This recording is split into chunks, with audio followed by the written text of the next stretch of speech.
Hello and welcome to my channel. It's Monica from Crafting with Quilling Lady, and I hope you have an absolutely wonderful day. In this video, I'm going to show you how to create this autumn bridge card using a free kit from Simply Cards and Papercraft issue 220. In the magazine, you can find lots of beautiful projects and ideas, and it comes with a free gift called Autumn Blessings. It has a beautiful stamp set with lots of beautiful autumn leaves, absolutely amazing sunflower, a mug, and lots of different sentiments you can use for a variety of cards. It also has a 3-piece sunflower with 2 stamps and 1 cutting die from Crafter's Companion. For the card today, we're going to use Watercolour card and Aqua Blend Pencils from Spectrum Noir, and these are called Vivid Hues. I'm going to stamp all my images using brown Archival ink because I can use watercolor pencils on top with water and the ink won't bleed, and that's exactly what we want. However, for your images you can use any ink that you've got, just make sure it won't bleed when you add water on top.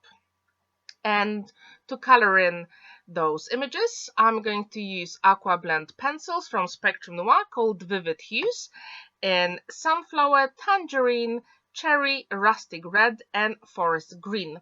And all the names of the pencils you can find in the description down below. When you use any watercolor pencils, I really encourage you to layer the colors on top of each other, because then when you add water, you'll have really realistic effect, and that's exactly what I want to achieve here. However, the forest green color here is not that warm color here, it is more cool color. However, in this particular instance, it sort of worked with all those leaves because I layered all those colors on top with red and orange and yellow, and I really like how the leaves turned out. In the top right corner, you can also check my other video when I use Brusho powders for autumn cards. When you use any warm colors to create autumn theme or effect, it is really nice to mix and match the colors. And it is very crucial to use warm colors as well. And I really encourage you, if you don't have these Aqua Blend pencils, you can also use any watercolor pencils or watercolor markers you've got in your stash.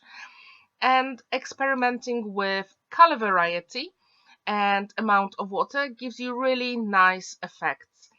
And that's exactly what I wanted to do here. As you can see, the leaves are coming really quickly together, and off camera I also stamped 2 other leaves with the same archival ink and the same coloring pencils. It comes really quickly together, and then I'm going to fussy cut every single leaf. However, you have to bear in mind that when you use Aqua Blend pencils or watercolor pencils or markers, try to use watercolor card because you will get really nice effects and you won't get any holes in your paper. And all the leaves are nearly done. We just have to add the last color.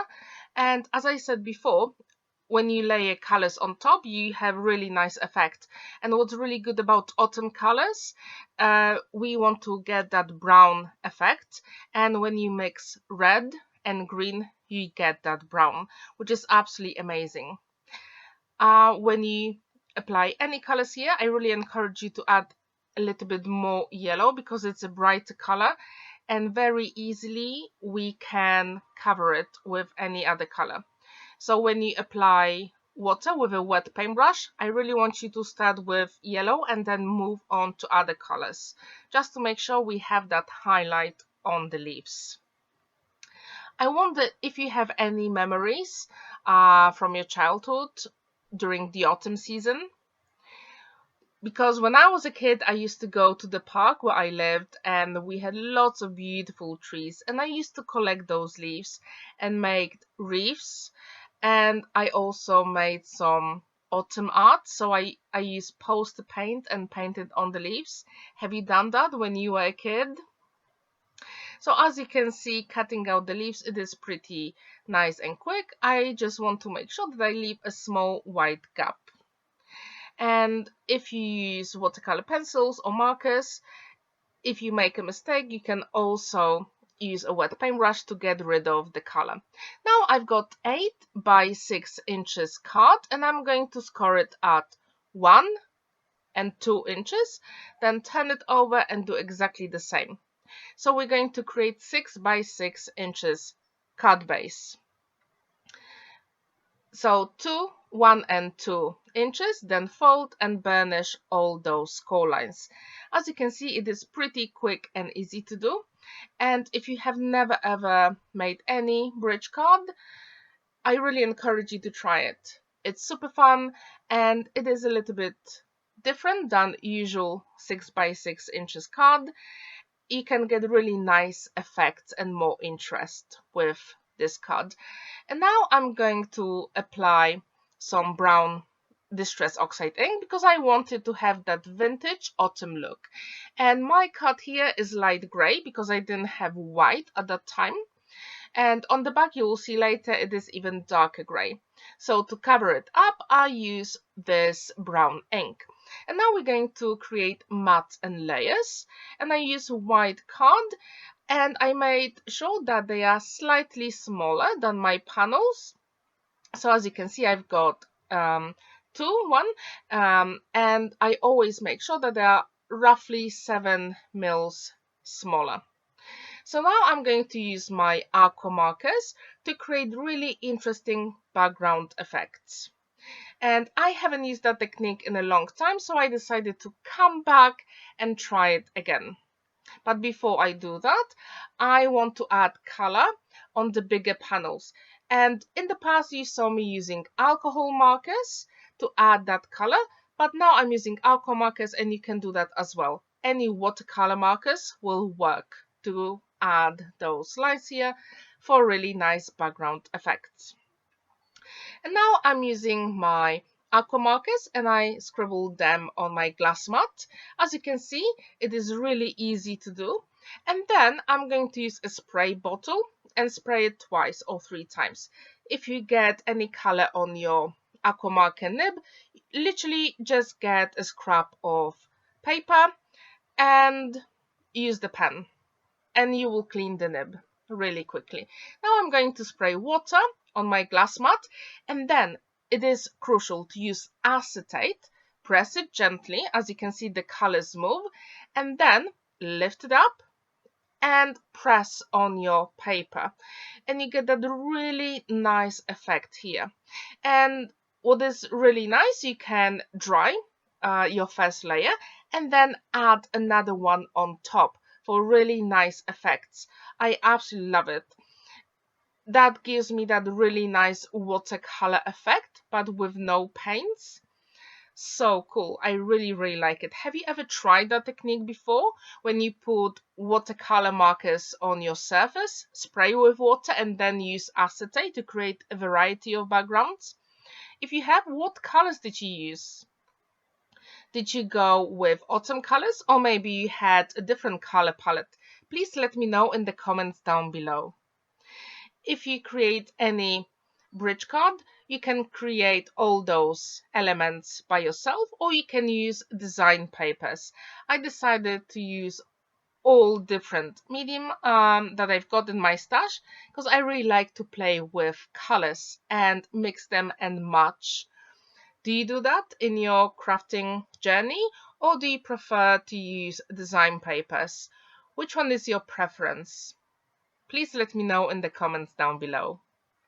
So as you can see, every single piece will be a little bit different. We never ever get exactly the same combination. And to add even more interest, I decided to use the same brown Distress Oxide ink and use ink blending tool to add that color on all the sides of my panels. And then when they are ready, I'm going to put them together, use liquid adhesive and double-sided tape. Do you think these colors work together with the bright orange and the background we created? Do you like it? So then I did it off camera, because you know exactly how to do it. And then it is time to adhere all the panels on our card base.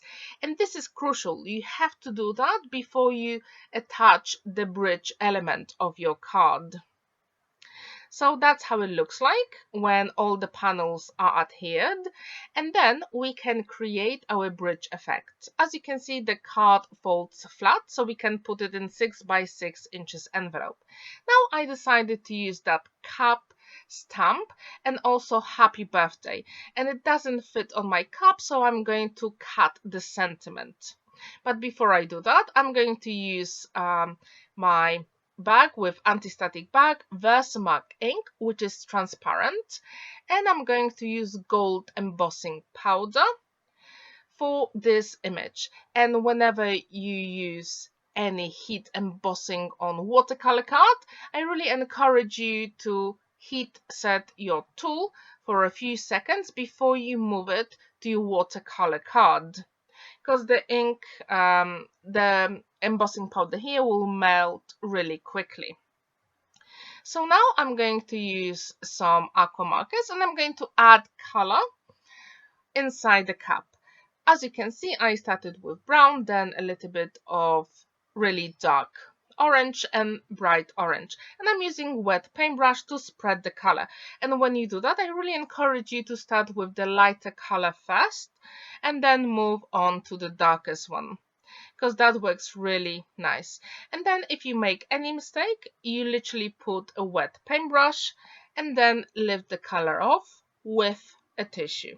Super quick and easy, and no one will ever know that you made a mistake.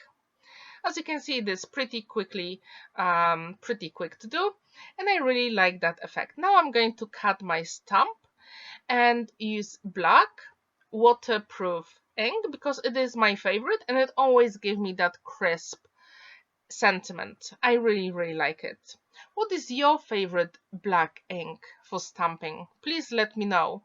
I really wonder. So now when this is ready, I'm going to fussy cut it, and now it is that time to use our scrap paper and create that bridge effect.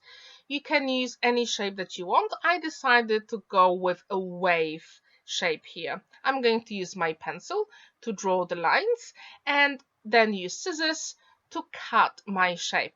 And what we're going to do, literally, we're going to add a little bit of distress oxide on top and then put leaves. I also wanted to make sure that the pencil lines are not visible, so I used a rubber to get rid of them. So now we are nearly done, and I really encourage you to fold the left side, stick on your wave, and then use liquid glue to add your wave on the right hand side. And that works really well, because then we will make sure that our card will be flat when we put it in the envelope. And then just choose any leaves that you want. I left the middle bit to the end because I wanted to make sure that my cup stands out. And because we used Archival ink for the leaves and then gold embossing powder for the cup, you can see that difference in real life.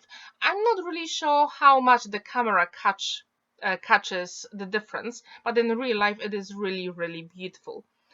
And I also decided to add some leaves here and there on the sides and then also at the bottom, literally behind the cup, for extra interest. And our card is nearly done. Then we just have to add some small gems. This time I decided to use orange gems because I really like how they match with all those browns and reds on the card. And it is finished. As you can see, it doesn't take that long time, but you can create really beautiful and stunning backgrounds with aqua markers and watercolor pencils. I hope you feel inspired to create something with autumn leaves or autumn colors. And don't forget to like this video, give it a thumbs up and subscribe to my channel if you haven't already. Have a wonderful day and happy crafting. See you in the next video. Bye!